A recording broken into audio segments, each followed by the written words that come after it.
Mob lynching भी चले, bulldozer भी चले और स्नेह यात्रा भी चले, तो इसका क्या मतलब है? अखबार देखते हैं, टीवी चैनल खोलते हैं तो इस तरह के जहरीले बयान आते रहते हैं। लगता है जैसे हम लोगों के पीठ पर कोई कोड़ा मार रहा। हम जिन्ना के 2 नेशन थ्योरी के खिलाफ हैं और साथ ही साथ हम सावरकर के हिंदू राष्ट्र के भी खिलाफ। 2024 का चुनाव सिर्फ कोई एक चुनाव नहीं है, बल्कि हमारी आजादी की लड़ाई है, दूसरी लड़ाई है। इतना बेवकूफ समझते हैं कि एक स्नेह यात्रा निकालने से आपके झांसे में हम लोग आ जाएंगे। टीवी पर रोज देखते हैं, अखबारों में हम लोग लेख इनका पढ़ते हैं। कई लोग दिलीप मंडल जी इंडिया टुडे जैसे अखबार के संपादक, मैगजीन के संपादक रह चुके हैं। तो सारे लोग, अभय दुबे जी जनसत्ता में हम लोगों से सीनियर थे। हम लोग तो पटना से काम कर रहे थे, यहाँ ये दिल्ली में थे, तब से हम लोग पढ़ रहे हैं। मुकेश कुमार जी तो सिर्फ लेखक ही नहीं है, कवि भी हैं। तो शेर व शायरी से भी शौक़ रखते हैं और वो लुधियाना से, पंजाब से यहाँ आए, हम लोगों के यहाँ शिरकत किए। तमाम लोग, मैं सब लोगों का, हम लोग तो प्रोफेसर रतन लाल जी, डॉक्टर सूरज मंडल साहब, ये हम लोग तमाम लोग, दिलीप मंडल जी, हिलाल साहब, इन सब लोगों से हम लोग सीखते हैं, हमारे लोग सीखते हैं, मैं खुद भी सीखता हूँ। और इसीलिए हमने बुलाया आपके बीच में कि हालांकि थोड़ा ये दानिश्वराना बातचीत हुई, आज एकेडमिक डिस्कशन हुआ, और हम लोग तो भाई एक्टिविस्ट हैं।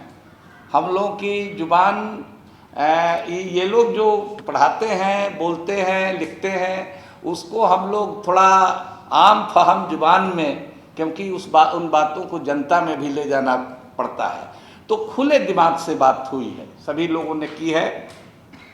कई बातें, कई नई बातों की तरफ इन लोगों ने इशारा किया है।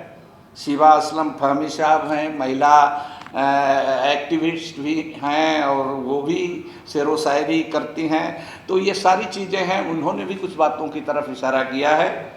तो हम लोग हमेशा तैयार रहते हैं कि भाई अपनी भी कमियों को हम लोग देखें, उसमें सुधार करें, नए दौर के मुताबिक अपने को तैयार करें। ये सारी चीज़ें हैं।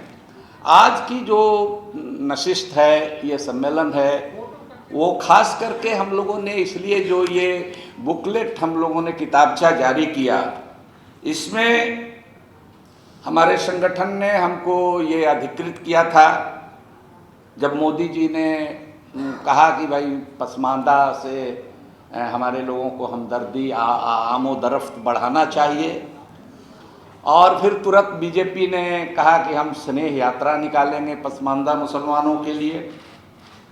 तो उसके फ़ौरन बाद हमने एक लंबा खत लिखा जनाब मोदी साहब को, जो प्राइम मिनिस्टर हैं, और उनको खत लिखा।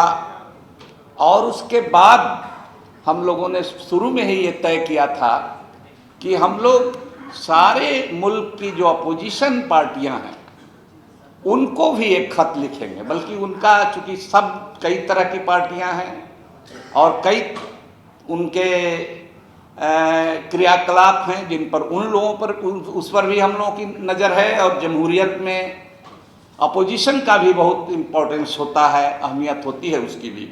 तो उसको लेकर के भी एक लंबा खत लिखा और वो दोनों खतों को मिलाकर ये इसमें ले गए हैं। और हम लोगों ने फैसला लिया है आज आवाम के लिए, इसीलिए जारी कराया गया इन अहम दानिश्वरों के जरिए, इंटेलेक्चुअल्स के जरिए, जो जर्नलिस्ट भी हैं, कि ये इस बात को लेकर के हम पूरे मुल्क में जाएंगे। अभी बाहर हमको थोड़ी देर के लिए बुला के एक चैनल वाले पूछ रहे थे कि भाई कश्मीर में चुनाव होने वाला है, कश्मीर से भी कोई मतलब है कि नहीं आप लोगों का। तो हमने कहा कि भाई बिल्कुल मतलब है, जो पूरे मुल्क की जो समाजी जो बनावट है वही बनावट है। हमने कहा उनको कि पहली बात तो ये कि वहाँ चुनाव होने जा रहा है, तो प्रधानमंत्री जी, हालांकि इसमें हमने उसको नहीं दे सके थे, ये बात हमारे दिमाग में उस वक्त नहीं थी कि जो 370 धारा ख़त्म किया मौजूदा हुकूमत ने, तो ये ज्यादती है और उसको फिर से बहाल कीजिए, पूरा स्टेट हुड दीजिए, उसको राज्य का दर्जा दीजिए।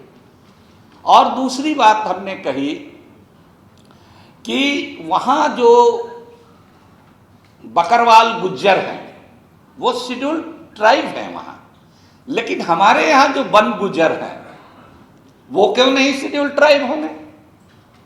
हमारे यहाँ जो मीना शेड्यूल्ड ट्राइब हैं और हमारे यहाँ मेव क्यों नहीं शेड्यूल्ड ट्राइब होंगे?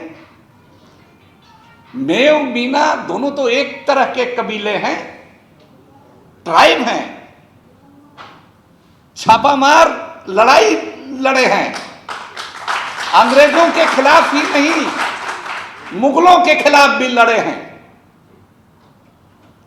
क्रिमिनल ट्राइब, जराइम पेशा बिरादरी के लिस्ट में उनका नाम था।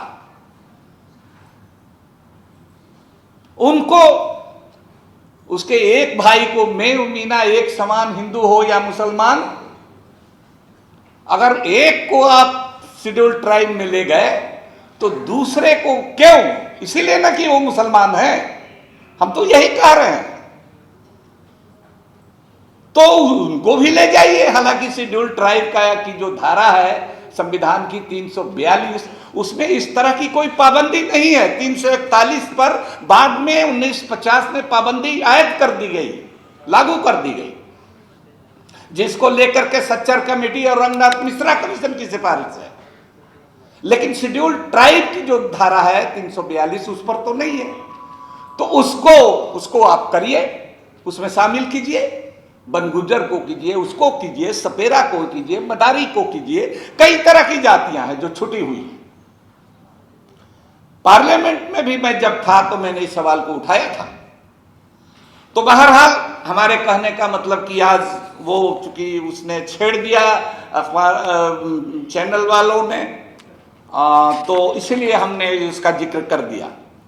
जो बुनियादी बात है, और मैं समझता हूँ कि सारे हमारे जो लर्नेड और जो हमारे वक्ता हैं उन्होंने इस बात को तस्लीम भी किया है कि भाई ठीक है, मोदी साहब ने कहा कि पसमानदा के से हमदर्दी जताई, अच्छी बात है, जतानी ही चाहिए, लेकिन ये एक दिन में मोदी जी के पास ये बात नहीं पहुंची है।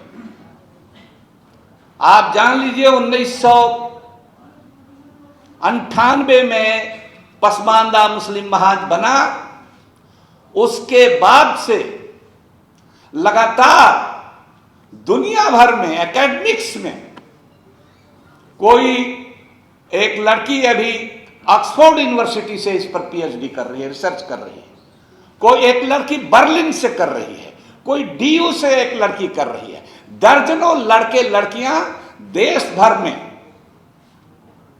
एक यूनिवर्सिटी अलीगढ़ में इस पर रिसर्च नहीं हुआ है, जेएनयू में, जामिया में और बॉम्बे यूनिवर्सिटी में, सारे यूनिवर्सिटीज के लड़के और लड़कियां। हमारी किताब तो बिल्कुल शुरुआती किताब है, मैं एकेडमिक्स का तो आदमी नहीं हूं, मैं तो सहाफ़ी रहा हूं, एक्टिविस्ट रहा हूं उससे ज्यादा, लेकिन हिलाल अहमद साहब जैसे लोग कई लेख लिख चुके हैं, तनवीर एजाज साहब कई लेख लिख चुके हैं इस पर, और दूसरे लोग। जब मोदी जी ने ये बात कही तो सबसे पहले मुकेश कुमार जी ने सत्य हिंदी पर इस पर बहस कराई। मैं था भी नहीं उस बहस में,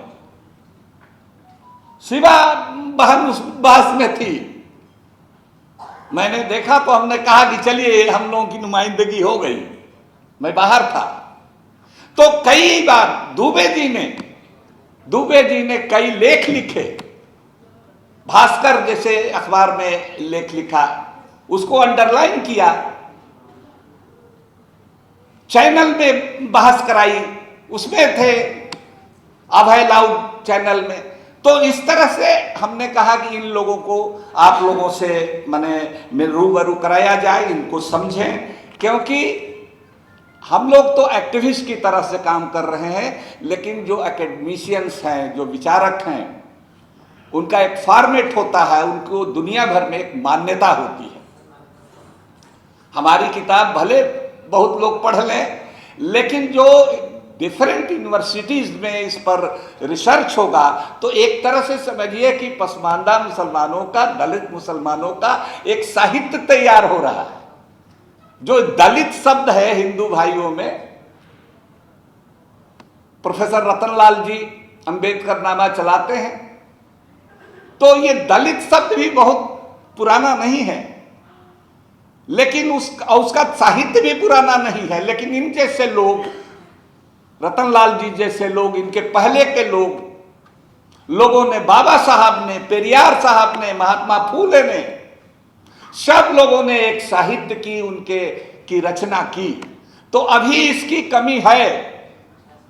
बहुत सारे लोगों को, हम लोगों को अपने बच्चे बच्चियों को इस तरफ भेजना है, और अच्छी बात है कि जा रहे हैं। तो मोदी जी ने इस बात को अगर कहा है तो हमने उनसे सवाल किया, जो अभी दिलीप मंडल जी कह रहे थे कि भाई सबसे पहले तो ये मारकाट बंद कराइए, मॉब लिंचिंग भी चले, बुलडोजर भी चले, और स्नेह यात्रा भी चले, तो इसका क्या मतलब है? तो इसको पहले बंद कराइए। डॉक्टर की दवा भी तभी असर करती है जब रोगी का डॉक्टर पर एतमाद हो, भरोसा हो। ट्रस्ट डेफिसिट है, आप पर भरोसा नहीं है, और वो अचानक नहीं हुआ है, और सिर्फ वो वचन से नहीं भरोसा आएगा, वो आपके कर्म से आएगा। आप कर्म क्या करते हैं?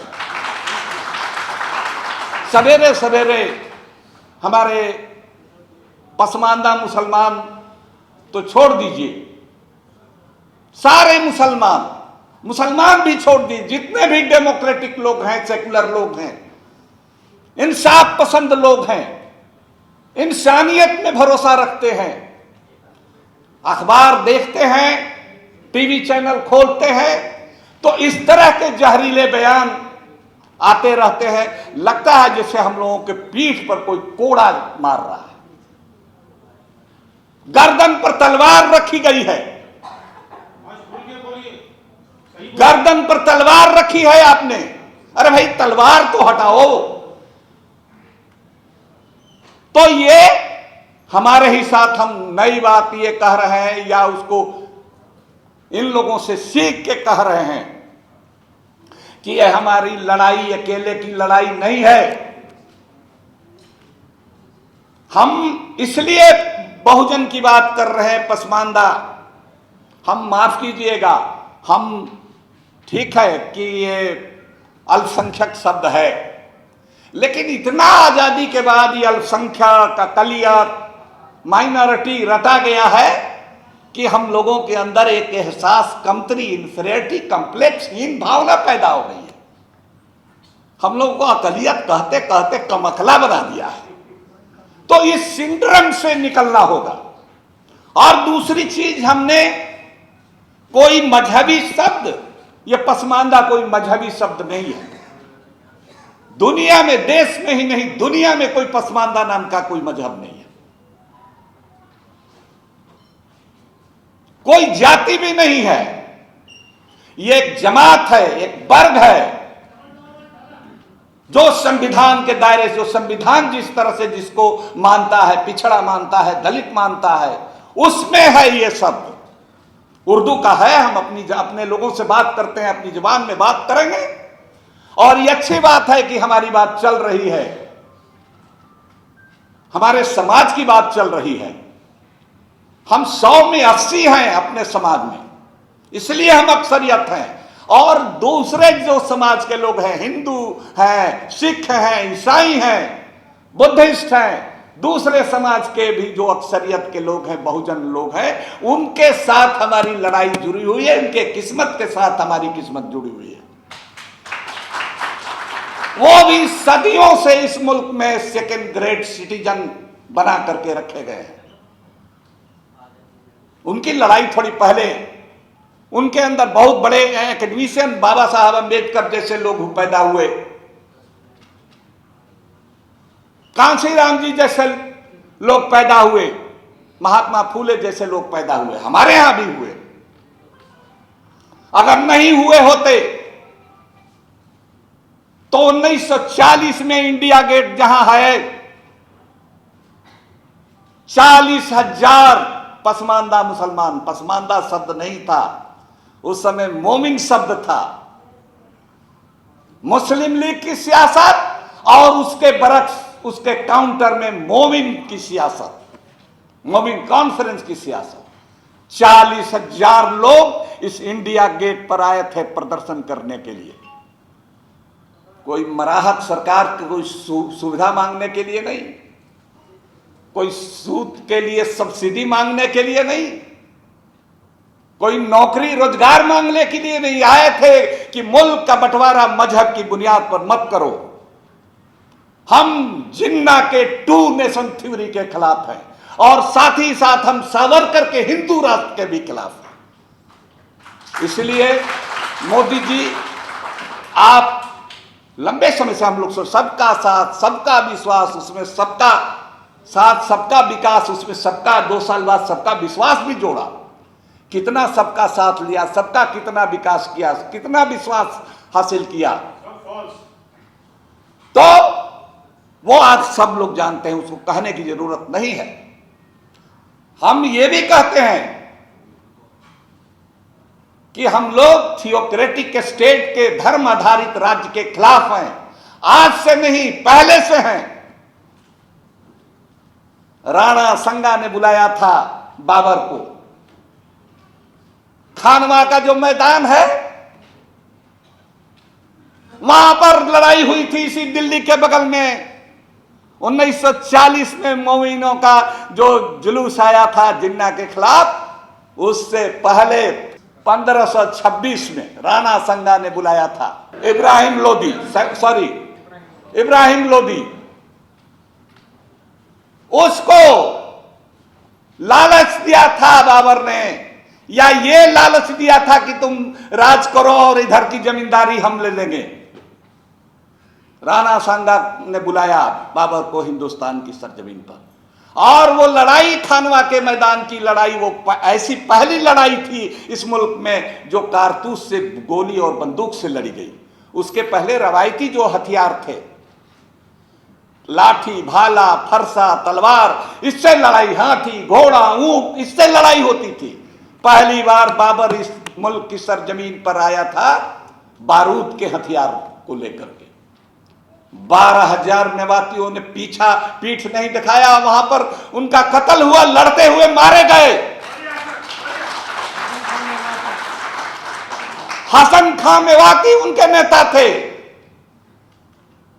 तो हम लोग 2 मिसाल दिया, ऐसी सैकड़ों मिसालें हैं, हजारों मिसालें हैं। हमारे लोग इस मुल्क के, हम इसीलिए कहते हैं हम बहुजन हैं, हम अकलियत वगैरह से परहेज करते हैं। हम इस देश के मूल निवासी हैं, हम इस देश के बहुजन हैं। हमारे बाबा और जात की हड्डियां यहां है, गड़ी हुई हैं। और हम लोग कोई मेहरबानी नहीं मांग रहे हैं मोदी जी से या किसी सरकार से। हम लोग कह रहे हैं कि हम लोग को संविधान ने जो अधिकार दिया है बराबरी का, इसीलिए जब स्नेह यात्रा की बात की मोदी जी ने, तो हमने कहा कि ये स्नेह वगैरह की जरूरत नहीं है, मेहरबानी की जरूरत नहीं है, हम बराबरी की बात कर रहे हैं। आप कौन होते हैं स्नेह देने वाले? आपने कैसे समझ लिया कि हिंदुस्तान की आवाम से, हिंदुस्तान के शहरी से, नागरिक से कोई सरकार, कोई हुकूमत, कोई प्रधानमंत्री बड़ा हो सकता है? इस मुल्क, हम लोग नागरिक इस यहाँ की सरकार को बनाते हैं, चाहे चीफ मिनिस्टर हो, चाहे प्रधानमंत्री हो, या किसी सूबे की सरकार हो। जनता बड़ी है, आवाम बड़ी है, हम जनता है। हमारे साथ बराबरी का सलूक होना चाहिए। आप कीजिए, अच्छी बात है। आपको नेकनामी मिलेगी अगर इस काम को करिएगा। सच्चर कमेटी, रंगनाथ मिश्रा कमीशन बना, उसकी जो रिकमेंडेशन है उसको लागू कीजिए, आपको गुडविल मिलेगा। ये उनसे हमने तवक्को है, हमारी उनसे मुतालबा है। लेकिन अपोजिशन पार्टियों को भी हमने, पढ़िएगा, ले जाना है हमको, हम लोगों को, इन लोगों को पूरे मुल्क के अंदर में। अपोजिशन पार्टियों से भी हमने कहा है कि हम लोगों को टेकन फॉर ग्रांटेड मत लीजिए। हम लोग किसी के खूंटे में नहीं बंधे हैं कि ये हमको वोट देंगे नहीं तो जाएंगे कहां।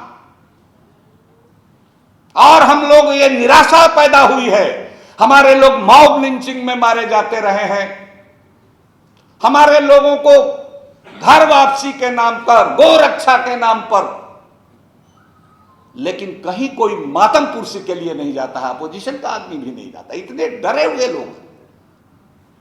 तो हमने दूसरा शॉर्टकट रास्ता नहीं चुना, हमने लंबा रास्ता चुना कि हम समाज के अंदर हमारे जैसे जो लोग हैं, हिंदू पसमानदा हैं, हिंदू दलित भाई हैं, आदिवासी भाई हैं, उनसे हमारा दर्द का रिश्ता है, बल्कि आगे कहें कि उनसे हमारा खून का रिश्ता है।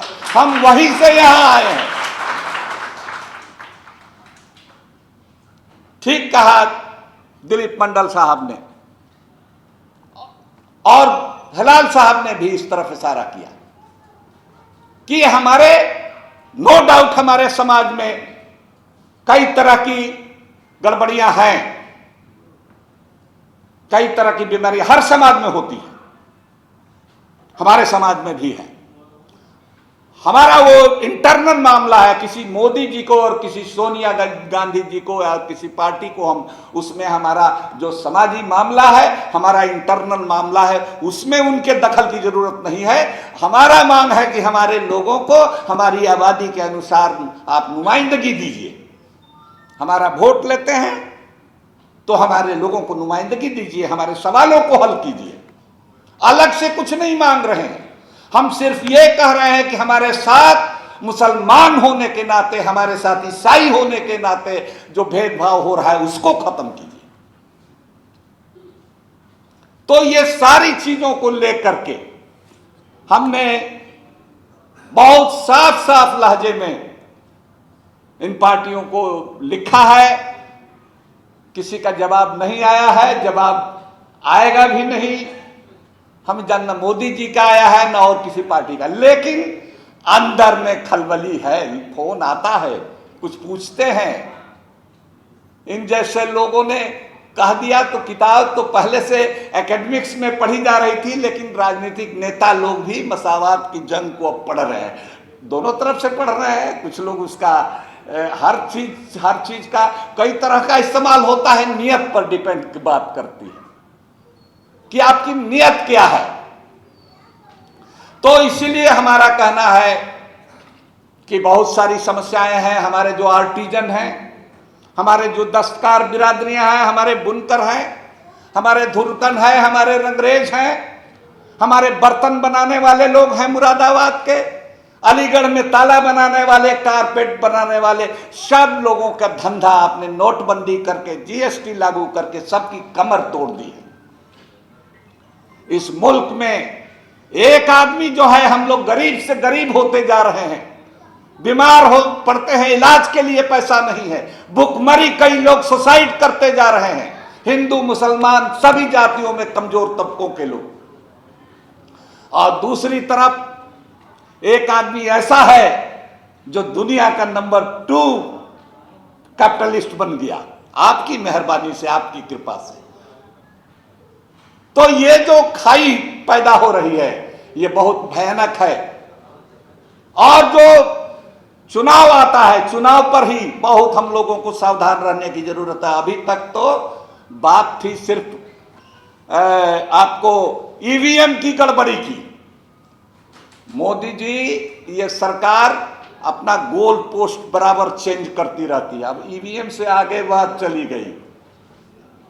सरकार ने सारे महात्माओं को, कलेक्टर्स को चिट्ठी लिखी है।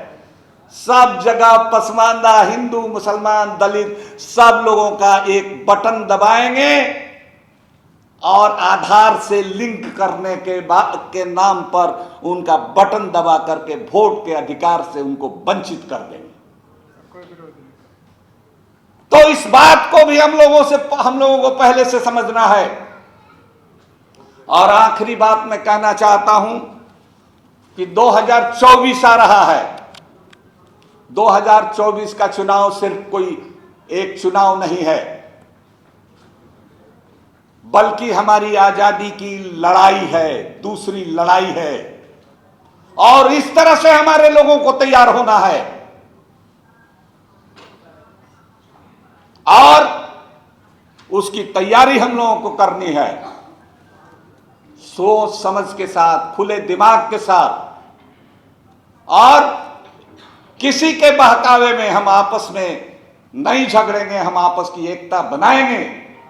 अपने अंदर के सवालों के लिए हम लोग लड़ते रहे हैं लंबे समय से, उसको भी जारी रखेंगे, लड़ते रहेंगे।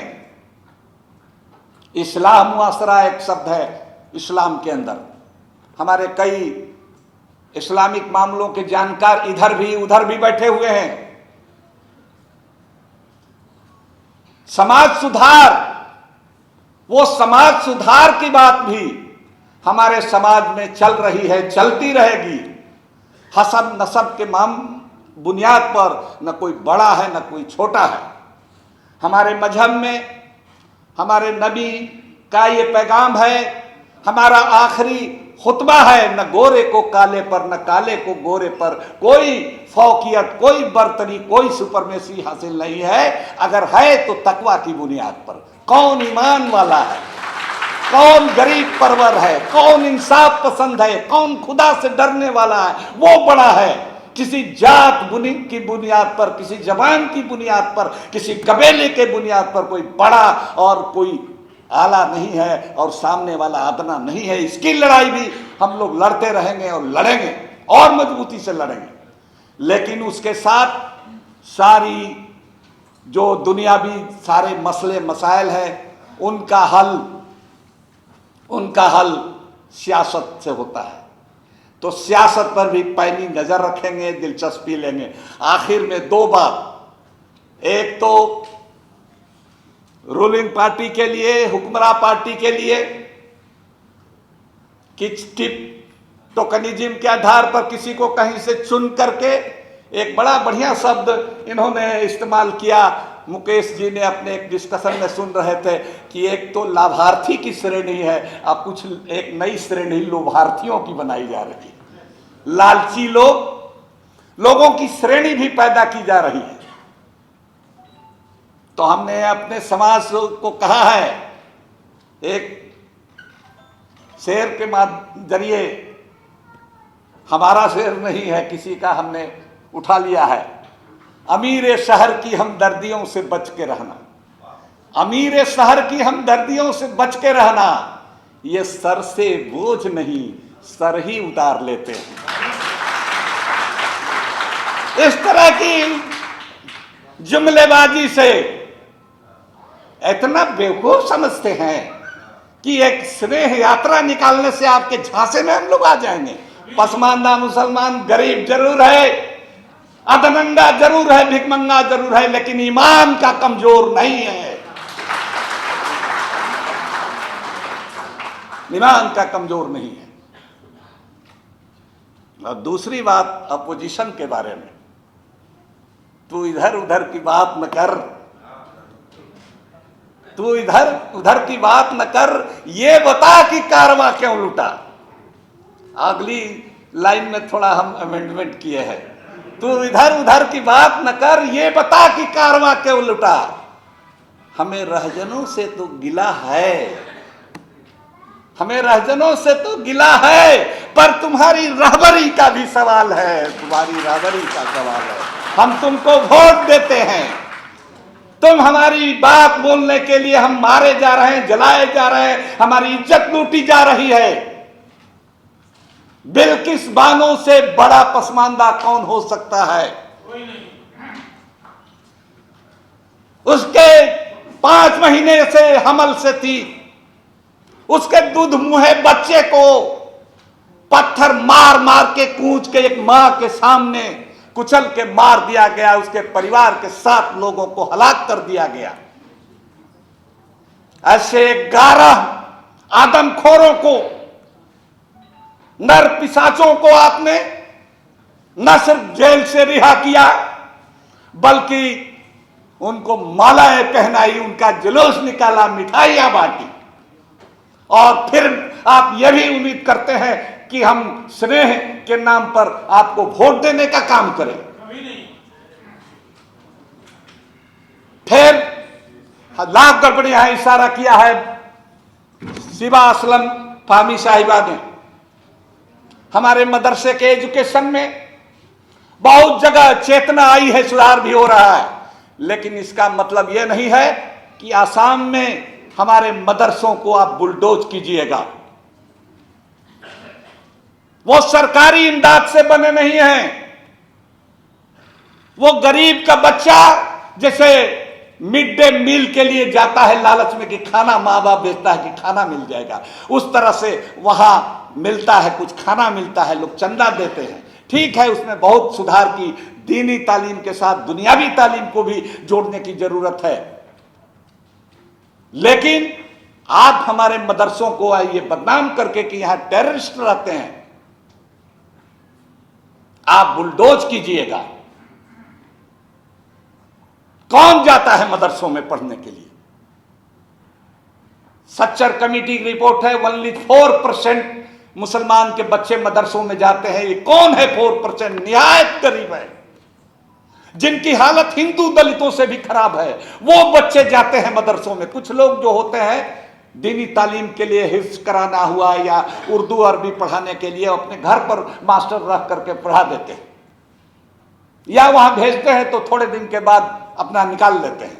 आज हर गरीब आदमी चाहता है कि हमारा बेटा टाई पहने, जूता मोजा पहने। सरकारी स्कूल में तो कुछ होता नहीं है, पब्लिक प्राइवेट स्कूल में हम जाए, हैसियत हो ना हो, वहां पढ़ाई कैसी भी हो, लेकिन वो देखते उसको लगता है कि हमारा बेटा टाई पहनेगा, हमारा बेटा स्कूल जाएगा सच संवर के। सबके अंदर ख्वाहिश है, लेकिन गरीबी आ जाती है आड़े, तो उसको भी आप खत्म करना चाहते हैं। आप उसको भी खत्म करना चाहते हैं कि आप मदरसे से नीट की परीक्षा में मदरसों से पढ़े हुए 1200 लड़के निकले हैं इस बार आए। तो हो रहा है, ये अंदर से होगा। मुस्लिम समाज में औरतों में भी जो उनकी तहरीक है वो अंदर से निकलेगी, आगे बढ़ेगी, अंजाम तक पहुंचेगी, लेकिन आपके इंटरफेरेंस से नहीं, इसलिए कि आपकी नियत ठीक नहीं है।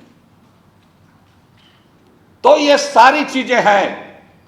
हम लोग इस बात को यहां इसलिए बुलाए हैं कि इस दस्तावेज को हम लोग ले जाएंगे, और आप देख ही रहे हैं यहां कि हम लोग इसकी शुरुआत कर चुके हैं बिहार से।